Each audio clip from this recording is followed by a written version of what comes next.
you? I don't know if we've ever officially met. We've never officially met. Off, slightly disappointed seeing these videos with you topless. I was thinking maybe you and I could do this topless. That's fine. That's fine. We'll keep it PG. It's a We'll little. probably, it'll probably do you want get a couple thousand more views if we do that. Yeah. Point. You know, I'm trying to build up, you know, my following. Do you want to know the story of us never meeting, but meeting now, or you want to wait till the end? No, I want to hear that.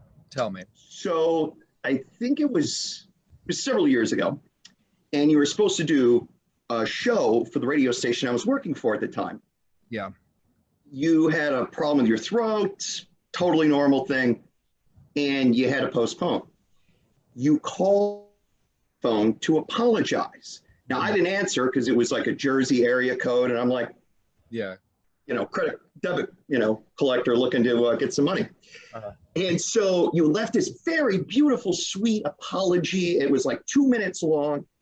And so I got to come clean and tell you that I pretended for several years that you and I were friends and would try to use that voicemail on a number of occasions to get dates. It worked once, but on the date, she requested that we FaceTime you. And then, you know, the gig was up. And then the other two thought I was full of, you know. So you took a nice thing and made identity fraud a thing. Well, you're social, but yeah, something like that. So I duly apologize. If you want to walk away now and think I'm creepy, I think other people watching this right now might have done the same thing. Or like, good idea. Jay, I gotta tell you, I'm happy that this is virtual right now. Oh my! Would you have punched me? No, I wouldn't. I do remember doing that though. I felt fucking horrible. But literally and you know, metaphorically as well. But that's because I have since then gotten my tonsils out. That was the main problem. I didn't realize that at the time. Tonsillitis is crazy, man, and it stinks for people like me who are lactose intolerant because they're like, "Oh, you can have ice cream." Yeah, and then I got the diarrhea. It's no good. You know, that's no good. All right, let's talk about Light Switch. And by the way, I asked our listeners here at movin925, Seattle's #1 hit music station, to ask you questions because they're your adoring fans. I just have your poster above my bed. And Marcy wants to know Light Switch, which, by the way, hugely popular requested. It's fighting for the #1 spot of the top 7 at 7 tonight again. She wants to know, are there Charlie Switch covers that she can put in her bedroom? No, but I will alert the merch team and maybe send her the link right away. How is that not in the whole game plan? I'm like, you know, you hang up the posters back in the day, and now you got the light switches. It's not out of the question. Oh my God, we're onto something. I should get at least a 2%, you know, or get out of that. You can make them for moving that, and you guys can just like give them out. Oh my God. And Atlantic will be mad because you're gonna make all this money off of me, and you're gonna not give them any of the profits. I love it. I love it. All right, let's go. Samantha, I love you, Charlie. I love the new song. Can you tell me the definition of love in your eyes? Eyes, your mind, I assume, is what you meant. You know what's great about talking to you, Jay, is we went from lactose intolerance to diarrhea to, can you tell me what the true meaning of love is? I don't know if I'm on a constant musical quest to figure out the true meaning of love every day. I think I feel like it's the true meaning of love is kind of sugar coated in comfort. That's the most, like, when you're comfortable with someone, when you like, I have a very hectic day pretty much every day, and I'm around a lot of people and, like, you know, trying to get this music happening. And at the end of the day, when you close your computer and turn off your phone, turn off the world, and you're with that person that makes you comfortable and calms you down, I feel like that's I think that's the true meaning of love.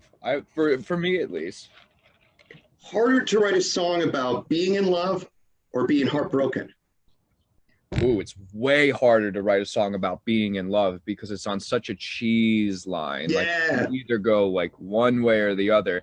Being heartbroken, it's already masked in a little bit of darkness, so you can make the chords happy. But if you write, it's very hard to write a song about being in love because you don't want it to be too smiley. But it's been done before, obviously. What's the one song? I want to know this. What's the one song that you still sing?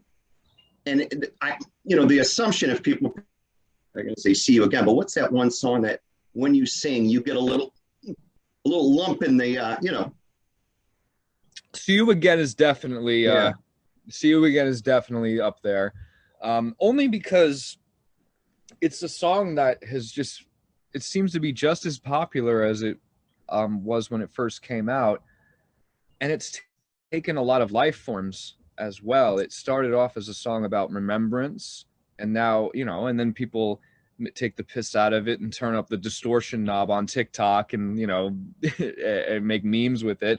However you want to perceive my music is fine with me. The meaning of why I wrote that song still stays with me every time I say. I just can't wait to go to like Seattle and play a show and sing that song. You know what I mean?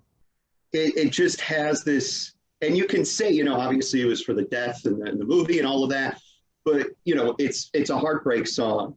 It's you go to a great restaurant, you have a good steak and potato, and you're like, oh, I can't wait to see you again. My belly's very happy. It's like the magical school bus in my intestinal tract. Oh, we're back to intestines. We're back to that. I don't know. It just went there. I'm sorry. Just one potato, by the way. Steak, one potato, and potato. No potato. Potato, just one. Not you even. Can't have plural. It's not even cooked. They throw it at you. Oh, they throw hot potato in the foil. We love the song here at movin925. Like I said, highly requested. Let me look. It is number 2 right now, most behind Gal ABC. Another Atlantic Records, very talented new artist. I mean, that's. So you're not mad at that you would be number 2 behind Gal. You'll take the back seat.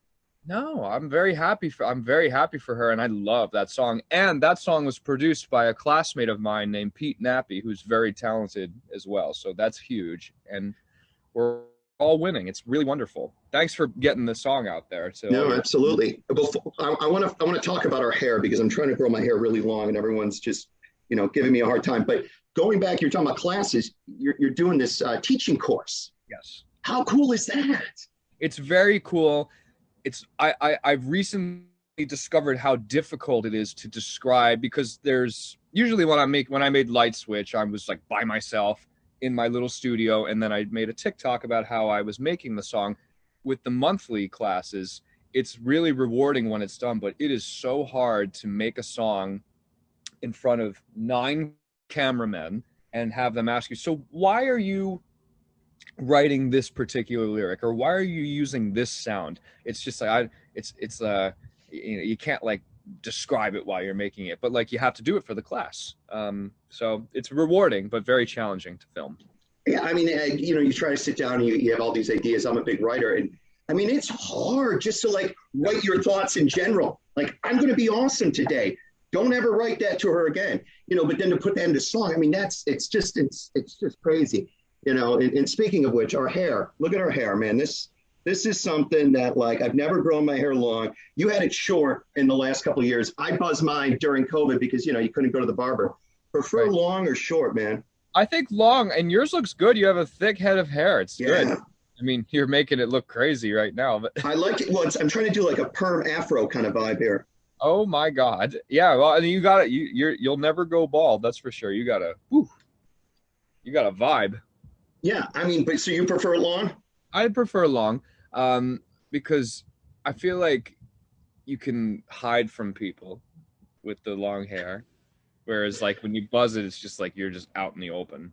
No, that's just you're just out of the bed with that, because I remember years ago Ryan Cabrera had this whole process of having his massive hair. Dude, that was insane.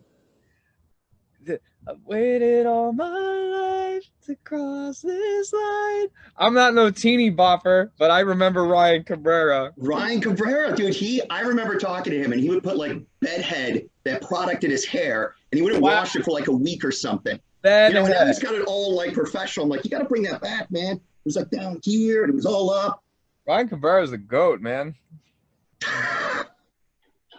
For hair. Ryan Cabrera's the GOAT for hair. Charlie Puth, man, I thank you so much for your time. Again, the song Light Switch, you've got to get the light switches. We love it here at Movin 92.5. Clearly, the people in Seattle love it. Right now, it's #2 most requests in the top 7 at 7. You're okay because Gal's #1. Yeah, that's fine, but maybe you don't want to say A, B, C, D to Gal. Yeah, that's fine. No, well, I appreciate everybody calling it in, and thanks again for playing my song about a light switch. It's really nice of you. We appreciate you, Charlie. Congratulations and all the success in the world, man. Thank you so much.